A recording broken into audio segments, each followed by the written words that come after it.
is visceral adiposity or the increase in visceral adiposity associated with increased caloric consumption or a decrease in physical activity?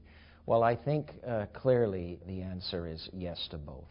That there's no doubt that depending on where you are or who you are, that there's a positive energy balance associated with overeating, and that will result in an increased deposition of visceral adiposity.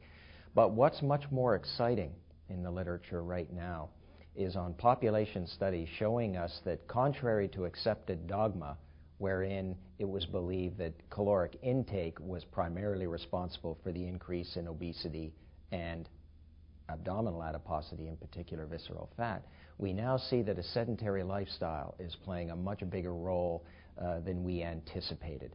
And that makes perfect sense. We know well that we have engineered physical activity right out of our normal daily routine. We don't have to do much right now to survive a very happy lifestyle. Unfortunately, our bodies weren't designed for a lifestyle in which physical activity is limited as it is today. So it comes as no surprise that physical inactivity causes or is a leading cause of an increase in visceral adiposity.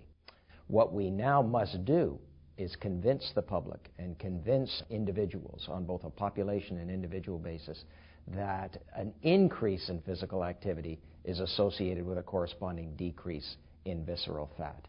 If we can do that, again, I think it's good news because it provides the public and the practitioners with two treatment strategies, either separate or indeed combined, as possible avenues for reducing visceral adiposity. So I think in the end, both are important in relation to why we gain visceral fat, and both surely are important as we start to develop treatment strategies to reduce visceral fat.